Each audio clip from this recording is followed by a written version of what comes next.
And we're going to go round two, back by popular demand. I am still Amy Peck. I am still the founder and CEO of Endeavor VR. And with me today are Jeff Meter, who is the founder of AIXR, and Joe Connolly, a founder of Sketchbox 3D. And today we're going to really talk about, what the future holds for education and training in the wake of this global crisis, but really, now and beyond. And if the two of you, and we'll start with you, Jeff, would just give us a little bit deeper introduction into your work and what you're working on today. Jeff. Sure. Hello, everyone. My name is Jeff Metter. I use he, him, his as pronouns. I'm the founder of AIXR, and I do a lot of work with a variety of different enterprise clients to help them with their overall learning strategy as it pertains to immersive learning. So this is a fairly comprehensive approach that I take with people to really help them understand how instructional design is changing as a whole with these new technologies and how to leverage those technologies to really build new methods of instructional design and carrying that throughout pilot projects, prototypes, and full deployments. So really serving as a voice of experience. A lot of my work in this area has focused a lot on soft skills, but I've done a lot of work within hard and physical skills as well. Excellent. And Joe. Great. Thanks for the introduction, Amy, and happy to be here. My name is Joe Connolly. I'm the founder of Sketchbox. We build tools to make designing VR applications easier. And we do a lot of work with Fortune 500 companies like IBM, 3M, and we do work with the United States Air Force, and we build training applications for them and do the full service. So we do the prototyping, the planning, we meet with the subject matter experts, we figure out where VR fits in their existing training curriculum along the training continuum. And then we actually build a simulator, we provide analytics and tools for the instructors to build VR scenarios and actually run VR training programs. Excellent. And so, I don't know about the two of you, but, we've really seen kind of an uptick in inbounds around, where maybe some of the companies were in sort of POC and pilot, and they're doing deployments. And they're not doing huge deployments, but they're starting to roll out much more sort of significant numbers of headsets. And even a sort of a one-to-one construct where they're sending these headsets directly to people's homes so they can stay connected. So I'd love to talk a little bit about that and what you're seeing and what you think some of the best paths to really engage the workforce and keep everyone training and learning and collaborating during this particular time. Yeah. Joe, do you want to start? Yeah, I can. I've got one story that we just went through. So with the Air Force, we build training simulators for some of their airplanes. And with COVID, they've been unable to actually bring students to the aircraft. They're limited to only essential missions. And most of the Air Force bases already had a backlog of training before COVID, and now that backlog is just being exacerbated. And so what the Air Force base we're working with has done is they've actually just gotten VR headsets, Quests, and they've mailed them directly to students. And the VR training sim, this one in particular, doesn't have a multiplayer mode. But what the instructors have been able to do is actually use their VR headset and set up a Zoom training session. So they have the students install the Oculus app, they cast from the Quest to the Oculus app, they run Zoom, and then they actually just share their screen. So the instructor can see exactly what the student is going through in VR, and they deliver training that way. That's great. And Jeff, what are some of the things you're seeing? I'm seeing actually something that's very similar to what Joe just explained, but I'm seeing it a little bit more on the augmented reality side. One of the nice things about augmented reality is if people are using their phones as a delivery device, everyone already has one. So there's not this need to get headsets in the hands of people. And people right now are a little bit more hesitant to put on headsets and share face masks, et cetera, in there. I'm seeing it a lot more in things like product and sales training, where companies are coming up with new products or updates to particular products, and they don't have the ability to get everybody to get in the same room and put their hands on a product.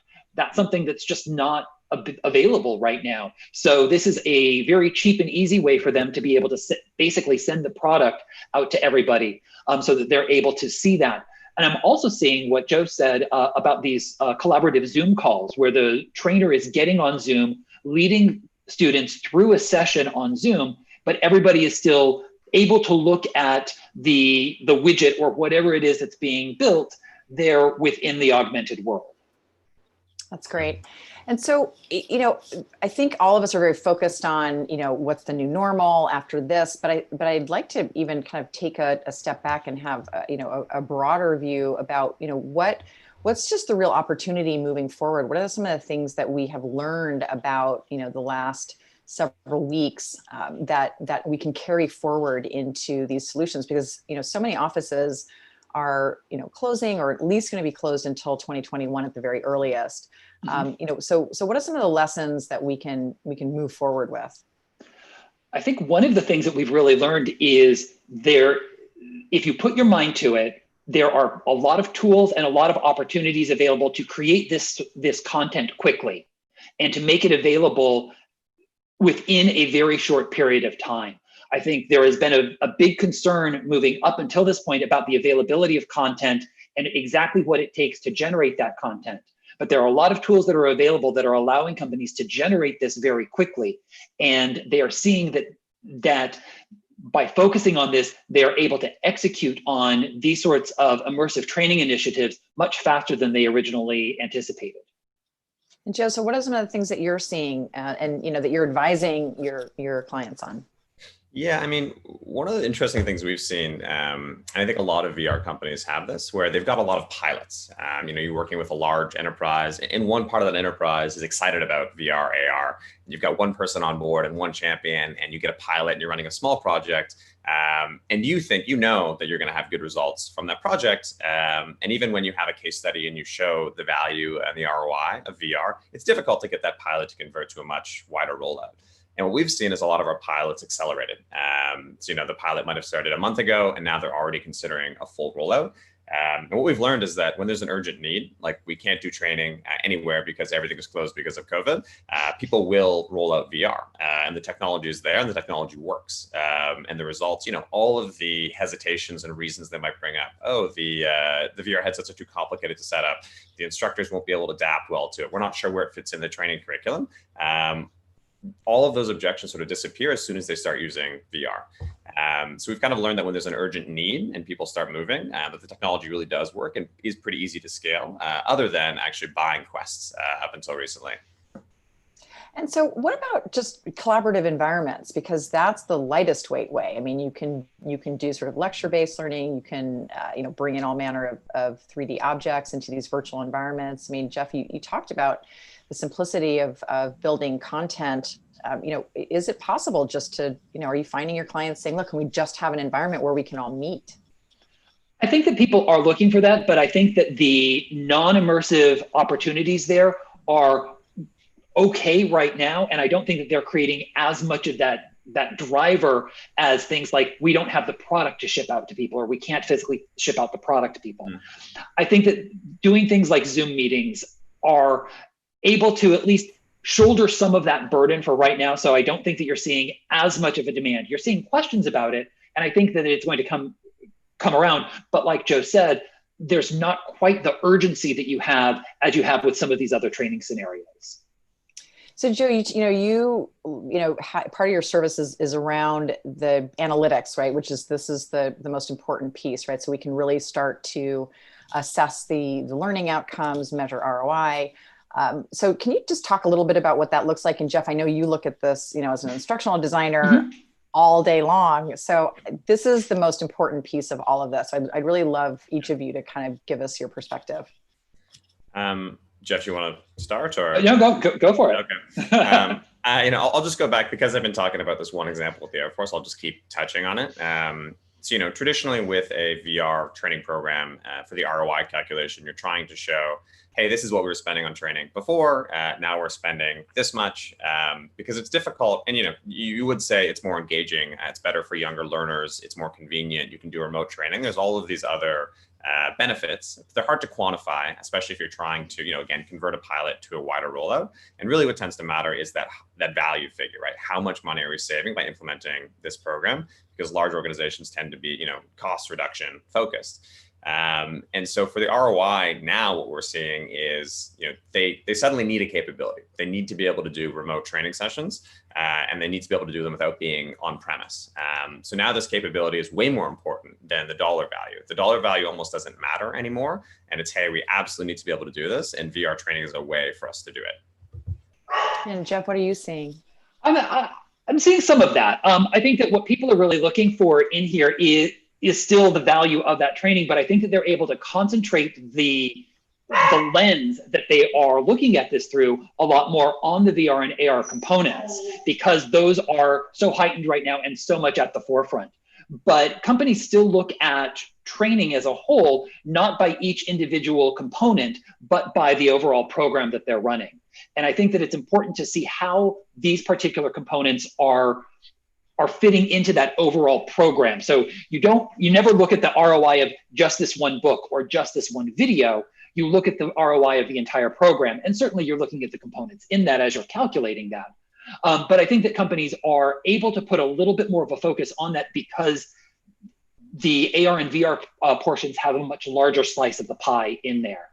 And it also, depends on what it is that you're training in there. If you're training somebody on something that is very mechanical in nature, it's very easy to measure some sort of ROI on that, because I can say, oh, as a result of this training program, you were able to build this 8 times faster.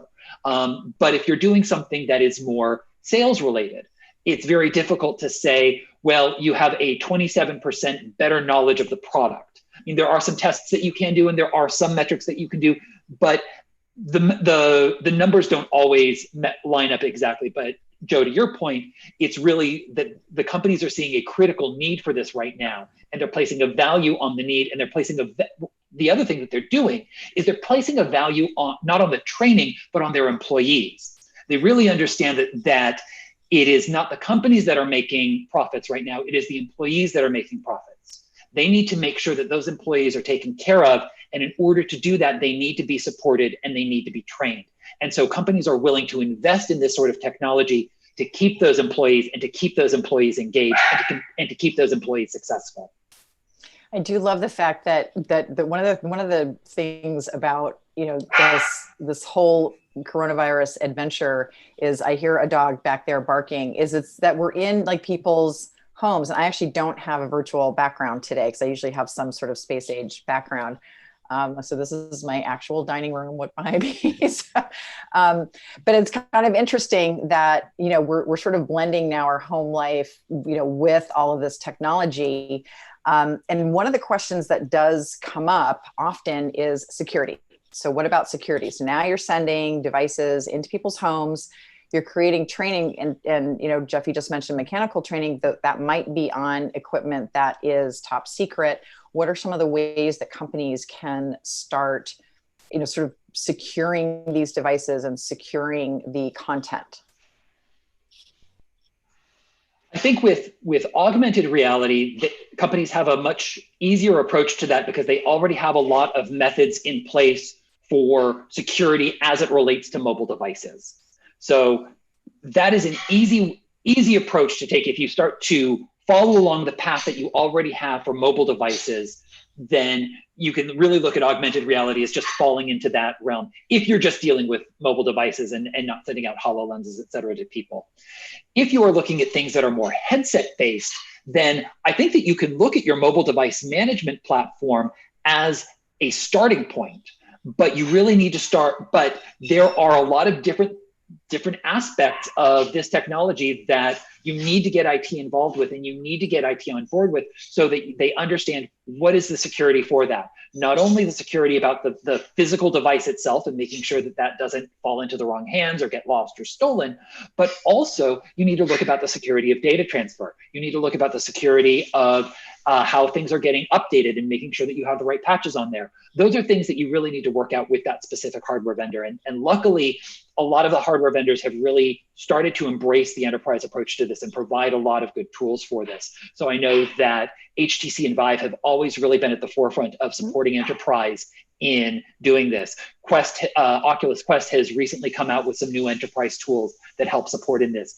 Companies like HP and Lenovo and some of the other manufacturers that we don't hear as much about also do a lot of support in that. But I think that it really takes a in-depth conversation with your hardware provider to make sure that you have the right roadmap there. But looking at your mobile solution, it's a good starting point. It gives you a good understanding of some things that you should be looking at in there. And there, the standalones are Android devices, so there are some mechanisms that you can leverage there.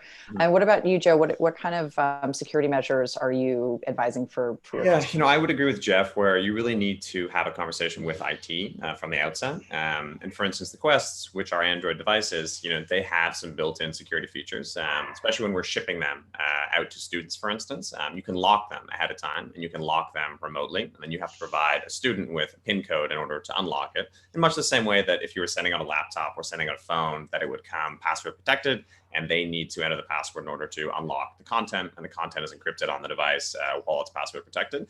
But obviously you need to have the conversation with the IT department and make them comfortable with the tools that are there.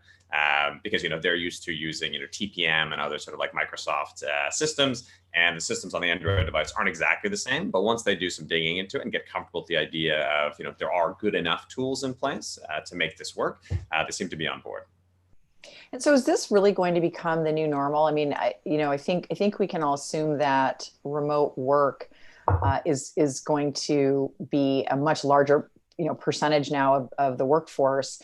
And so what are some of the things that we can expect, and how should companies really look at, I think I love how you were talking about this, Jeff, how companies can really now support their employees with continued training. What sort of kind of larger programs, and should they be taking a modular approach to learning, and do they break out soft skills and have a solution for that? Do they break out, kind of object-based learning? Do they break out collaborative learning? What are some of those longer term strategies that we should all be looking at? Absolutely. I think that's a great question, but one of the things I'd like to add before I start answering that is I think a lot of the things that we're learning started before COVID.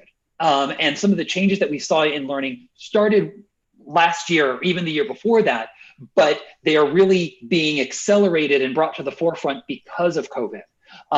But to answer your question more specifically, I think that companies are going to be starting to look at breaking out sessions into much more manageable, much smaller learning sections, things that are much more modular, on demand. That's what people are really looking for. And I think that really speaks very highly of the employees who are asking for that, because they are asking for training at that point. And they're asking for training because they have a very specific need in mind. I need to be trained on this because I can put this into practice, and I want to do this the right way, and I want to be prepared to do that. So I think that those are things that companies are really going to be looking at. But the other thing that they're really looking at is this overall change in what it means to train. Training in the past has always meant I'm going to prepare you to do this job, and I'm going to give you the tools so that when you get on site, when you get on the floor, or wherever it is that you go to do your job, you are prepared to do that. But those tools are changing, and they are moving out of ones that are preparatory and ones that are more performative, ones that are helping you do the job as you do them. And the training and learning and development departments are really being asked to be at the forefront of this, to create these sorts of productivity tools. And this is a wonderful opportunity for people who are in learning and development to not only start to think about how people are learning in different ways, but also how learning affects different parts of the enterprise. How do you go and integrate this into how I'm going and building a car, or how I'm going and fixing a light bulb, or how I'm going and having a conversation, a difficult conversation with an employee? Those are all things that we're now able to really take a very different approach and a very different look at how people are doing that, and when they're getting the information that they need in order to perform those tasks well. What about you, Joe? What are you thinking in just terms of a larger strategy for companies? Yeah, I would agree with almost everything that Jeff has said. One of the things we're seeing, again, specifically around not so much onboarding, but you can imagine, sort of think of it as basic training. An employee comes on board board and they have to get through a set of training modules, for instance. Normally, when you have a set of employees come on board, you kind of have orientation, they meet the team, they meet the other people that are starting the same day. And we've seen companies recognizing that that's important, right? It's important for people that are just brought into the company to actually meet each other and develop relationships. And also recognize that you can do that in VR, right? Like if you have multiple people in the same training sim and they're working together for a week or 2 weeks, running, they can develop relationships in much the same way that they would if they were in the same physical space, and recognizing just the importance of that. And so seeing them, really focus on getting people all starting at the same time and getting them going through the training modules again, as they would, in the real world, if they were to be on premise. And so what are some of the things? Oh yeah, sorry, go please. I was going to say, I think you bring up a really good point there. In what you're doing is you're taking virtual reality and you're using it not only to train people on specific skills, but you're also training them on corporate values. And that's something that's really important, is you're using this as a tool to teach the culture. And I think that this can be done in a couple of ways. What you were saying about onboarding is absolutely spot on. With, people are now getting introduced to the culture. You now have these opportunities to maybe have a conversation with the CEO. Maybe you can have some sort of welcome messages, et cetera. But I've also seen companies do a different take on this, an additional take on this, where they take this from the customer's perspective. If you're building a car, and it's really important that everybody who is working on that car, everyone who is from product design to the people who are installing the windshield wipers, it's important for them to understand why this car is important to their customers. And I've seen companies out there start to design programs in virtual reality where they introduce these customers and they start to say, hey, here's a day in the life of this customer and why this car is important to this customer. And with things like that, you're really starting to create more of this touchstone in there that brings things back into reality through this virtual world, and creating those sorts of connections and creating that connection with the company and with the customers. And it's really a very empowering tool for the employees who go through that sort of training. I love that point. And, I actually had to buy a car sort of, scrambling last minute because of course all my flights were canceled. And I thought, I have loads of time. I was going to be traveling until the end of August and just, renting cars when I got to the airport and then suddenly home. And it's funny when you talk about that example, because, my next question is really around, how can we start to then look at some of this training and leverage it across business lines and even maybe have a customer touching piece? Because I didn't get anyone to walk through the features of my car with me. And so I have, it took me kind of 2 weeks of just sort of playing with things like you're really supposed to do that when the car is parked. No, I'm kidding. I did it while the car was parked. Just, what does this do at 85 miles an hour? No, but but also when we're starting to think about ROI and we're starting to think about really embedding immersive technology across multiple business units, I think there's a huge opportunity. And I'm wondering if you're seeing any of your clients kind of drawing that line, saying, hey, maybe we can take some of these assets, right? We have these assets, and some of them we can repurpose to make a customer-facing experience. And have you seen that? And what are some of the ways that companies can start to think about that? Absolutely. I've absolutely seen people start to have some success within the training realm and say, we need to translate this into other areas. And I think that doing those sorts of experiences in relationship with the marketing department and with the sales department is something that has been extremely successful, where you can go and take these experiences of, I need to teach the sales representative how this car works. Well, probably the person who buys the car wants to know how the car works as well. And so going and taking that experience and moving that forward. So you're absolutely seeing that move forward. The messaging is different. Some of the narrative is different that goes in there, of course, because you have a different audience, but a lot of the bones are still the same in there. And I think that you're also starting to see some more collaboration between things like product design and training, because you want to be able to reuse these assets. You want to build this digital asset library. And Joe, I think you could probably speak a lot to this, of where people are building these asset libraries and able to really reuse them throughout a variety of different applications, not just training. Yeah, I mean, I agree with you. What we're seeing is obviously to build a VR training sim, to create these assets, it's a lot of investment, not only usually in the modeling upfront, but also working with a subject matter expert at length to understand exactly how that object is supposed to function and how all the switches should work, et cetera. And once you've spent that time and made that investment, say you've built one training scenario, one training module, once people start using it and they realize that they've made this huge upfront investment in creating this asset, they all of a sudden start thinking, like, how can I reuse this asset? What other things can I train? So it's almost like once you've made that investment and have one training sim and it's working, they start thinking, why don't we have all of the training modules in VR that could be created? Mm-hmm.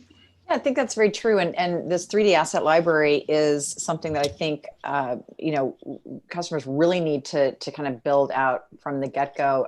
I see with so many companies, they're rescanning the same objects and products over and over again, or they can't find the original design files, even though they generated them. So what are some of the, it's an important piece of this strategy. I mean, it's, we understand, I think, intellectually how valuable immersive learning is, but now we're really charged with solving the operational challenges around that. So I'd love to kind of dig into, both this sort of 3D asset library, maybe, integrating with, LMS systems and how they should be looking at analytics, just this kind of architectural piece that companies are now being thrown into to have to solve. Yeah, so what we're seeing, again, going back to the Air Force example here, creating a plane down to really, really finite details is a huge time investment. And there's hundreds of people that work on different aspects of that plane, whether that's a pilot, whether that's a maintainer, whether that's a load master. And so the Air Force actually has gone in and created really high resolution models of some of their aircraft, and they provide them to companies like ourselves to actually build training simulations on top of them. And then another company might build another training simulation on top of that same model. And they've actually, much the same way that you might have like a source code repository, they have a model repository. And that same really high resolution model, they have rules around, and they've built a system for downsampling that model. So even though, 20 different companies may be building a VR training module based on that same model, all of those same companies are, provided with maybe a different resolution. If you're using a desktop-based solution versus a portable solution versus an AR solution versus something in HoloLens. But they've done that because they had all these problems that we've talked about. And so they sat down and said, these are going to be the rules, these are going to be the systems, in much the same way that you would approach designing any other system or managing any other asset. You have to have rules and a system in place, otherwise it gets messy.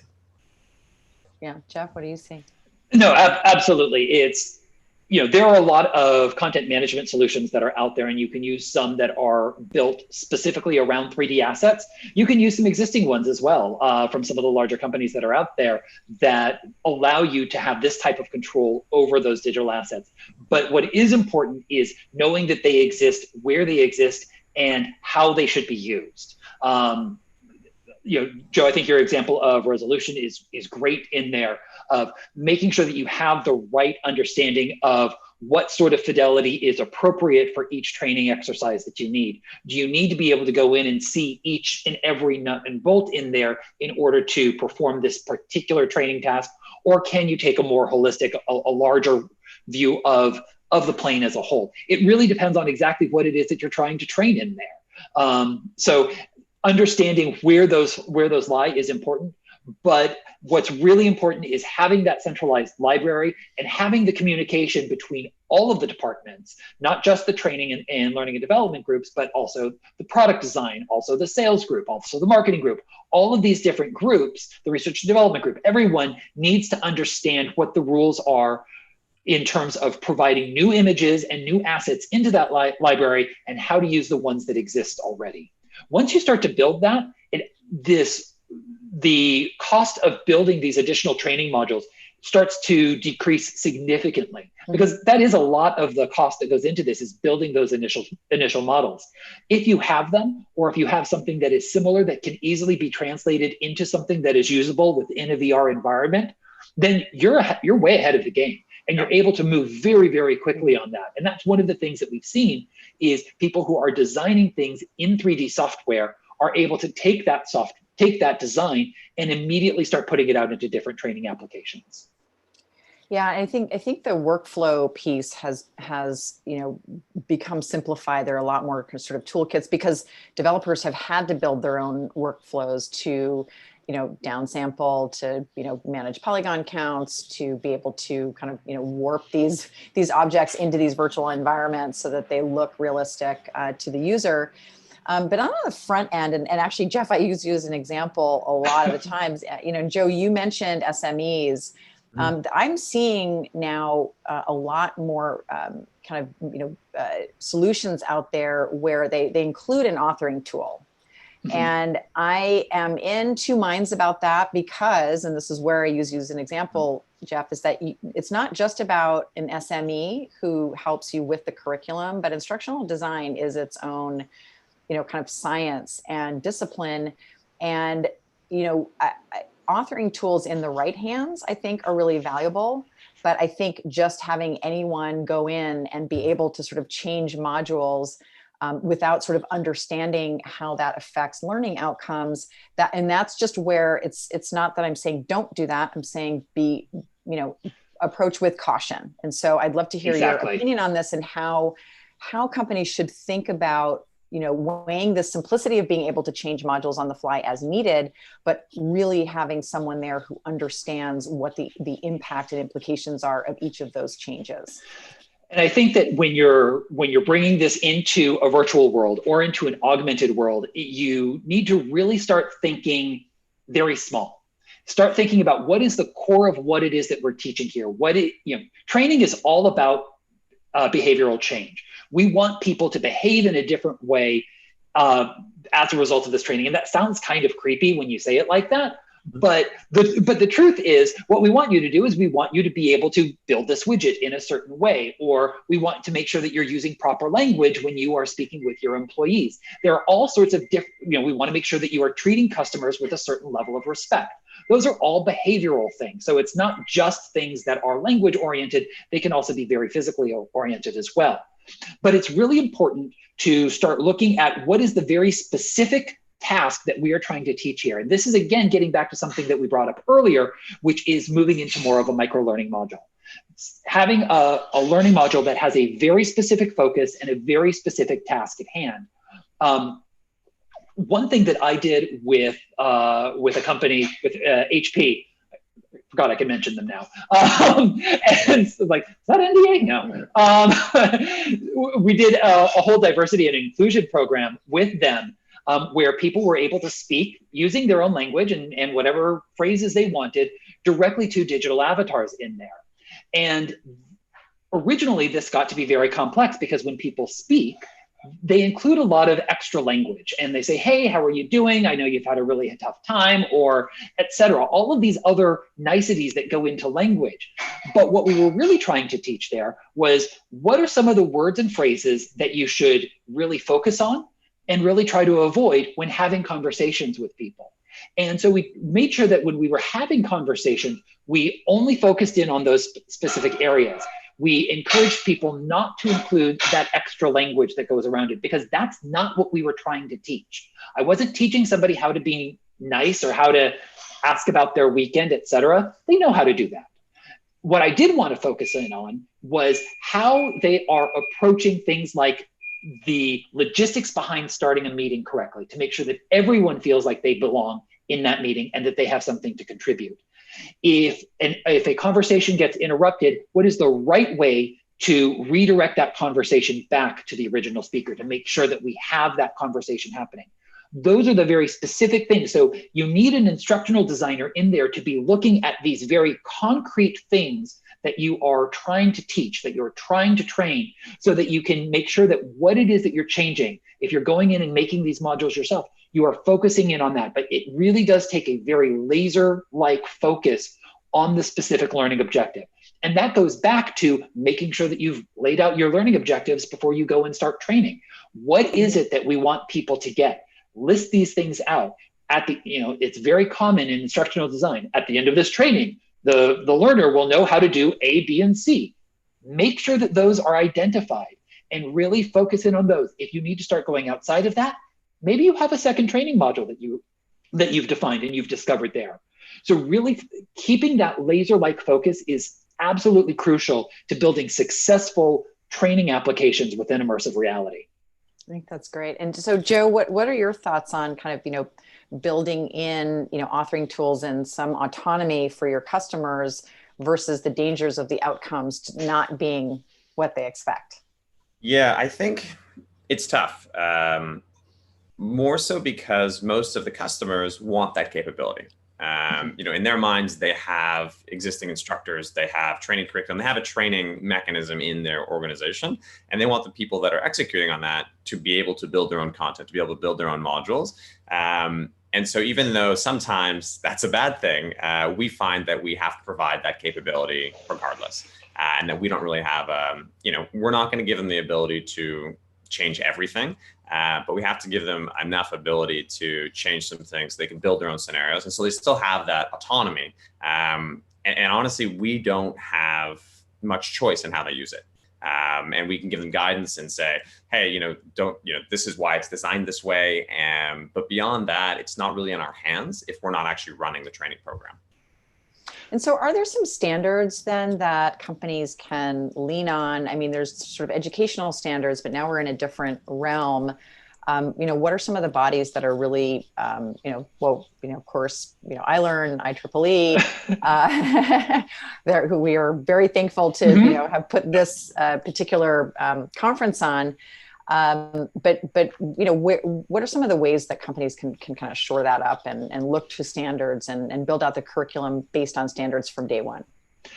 One thing I'd like to bring up on the previous topic real quick is, and I think it bridges into this, is looking at a templated approach. Oftentimes when people are looking to create their own content, if they have an example to work off of, that can provide a more successful training if they're looking to start from scratch on their own.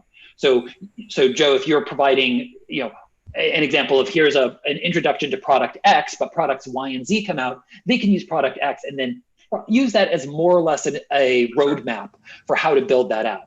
So looking at templates is a really great way. And I think that looking at what other companies have done in the realm is a really great way to educate yourself to understand what these are. But as far as specific standards, there are not any that exist right now. There are bodies that are looking to create a variety of different guidelines. I know AIXR is doing a lot of work in this field right now, where we're looking at creating a series of guidelines and a series of instruments that would allow you to not only understand how to make really smart business decisions about this, understand how to go about getting started, what are some of the key things to look at, but also understand some of the data points behind that so that you've really got the ability to understand what it is that you can expect if you do go down this path. So there are some organizations that are like that are out there, but I think that those are still very much in their formative stages. Mm-hmm. And Joe, any advice? I would agree on the templated approach. But beyond that, not much else to add. And unfortunately I am not able to see the YouTube live stream, so we can't get to audience questions. But we have a little bit of time left, so I'd love to kind of take a leap in the future and really what you see,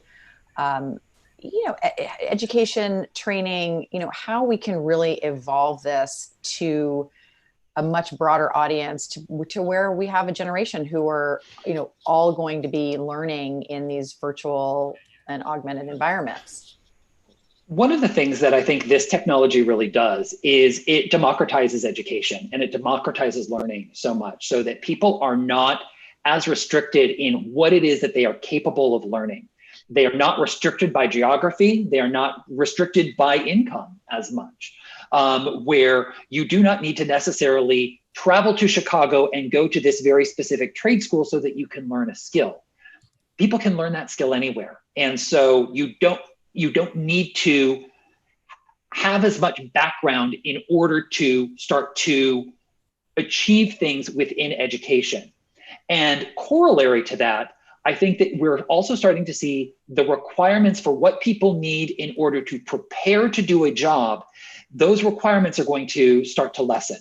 But as those start to decrease, we're going to start to see an increase in what learning and development companies are doing as far as productivity tools. We want you to understand these basic concepts, but as we get into the specifics for this particular widget, we're able to take in a more deep dive with augmented reality, with something that is allowing you to be more performative with this particular task. So it's really changing who's able to do this type of work and making a lot of different jobs available to a lot more people. So in that way, I think it's really wonderful how it's opening up this educational and environment to the entire world. And Joe, what are your thoughts? I completely agree with democratizing education and opening up learning opportunities. I think this is really an extension of, if you look at Coursera and the movement to, online courses and being able to go to Coursera and learn anything you want. I mean, they're really good around, Python and all the different sort of programming languages, but actually extending that out into the world of physical things or soft skills, and being able to, look forward 5 years, look forward 10 years, you're not taking a lecture from a Harvard professor on interpersonal skills. You're actually in a VR training sim with the best salesperson at the company who's instructing you on how to sell things. Or you're a chief people officer who is giving you diversity and inclusion training one-on-one that they wouldn't be able to give you or be giving an audience lecture to. So I look at it as sort of an extension and acceleration of the move to online that we have. I love that. And I think that there's also an opportunity for, professors and even, sort of this living, breathing curriculum to, to Jeff's point, to be accessible to everyone. And you can actually record these in virtual environments where, you could have thousands of students have that experience of sitting in that environment with that professor and then maybe modeling out a particular behavior or whatever the learning outcome is meant to be. So I think it's really limitless. One of the challenges that I hear a lot, particularly because we work with a lot of unions, is that they're having a very difficult time even, finding this next generation of tradespeople and skilled workers. And so one of the things we've talked about is how do we build kind of that story around what it's like to become, a skilled carpenter, home builder, plumber, electrician, all of these trades that, certainly in Northern California, we've been plagued by fires. And now there's a shortfall of these skilled tradespeople coming out of unions. So they're talking about how do we tell a story using some of these kind of training pieces that not only entices, the next generation to choose that trade, but then also could be potentially used as an assessment tool to see maybe where they have a particular skill set in one of these trades where they would be successful. It was either the United States Army or Navy, I don't remember which one, did exactly that. And they commissioned a series of VR-based movies that they showed in recruitment centers. And they noticed a significant, I want to say double, but I'm kind of going off at the top of my head here, so I could be very wrong. But they did see a very significant uptick in people who enlisted as a result of going through these sorts of VR experiences that told the story of what is it that you can expect and what is it that you can find in. Ooh, there's a lot of background here. What is it that you can find inside? If you were to go and sign up and be part of the military, what is that like? And people started to really respond very well to that. And we have guests in the background. Yep. Joe. Yeah, I would agree. I would also say that the younger generation, especially, they get excited about being able to use VR. When we show, the VR training simulations to the young cadets, the 12 and 14-year-olds, I struggle a lot, and whenever we're giving demos to say, 3-star or 4-star general, they've never put on VR before. You can imagine how tough that is, especially on, say, a conference showroom floor. I'm sure you've both been there. And you're trying to explain things, and it's really kind of it's a slow, painful process for everyone involved. But a 12-year-old cadet, they kind of grab the headset from you. They've also never been in VR.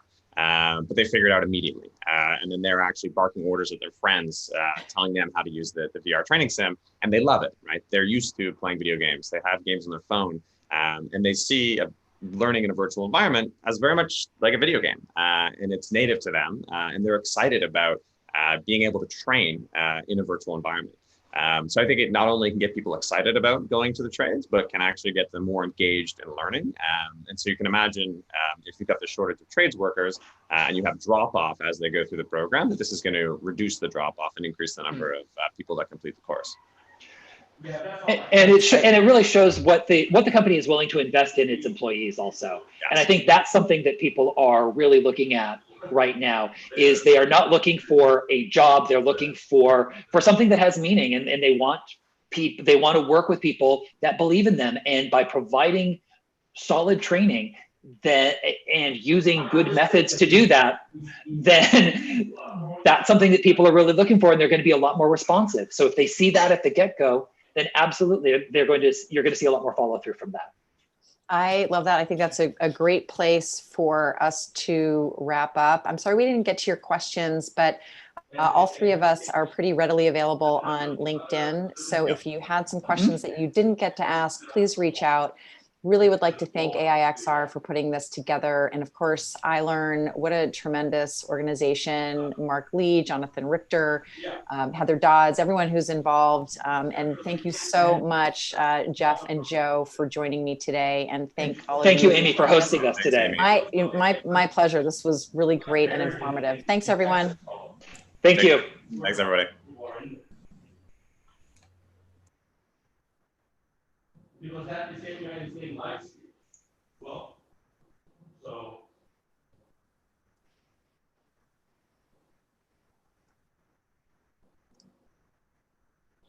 But how many, like, who is everyone, like, why is there no one, like, hardly anyone on the Discord? I thought we had all these volunteers.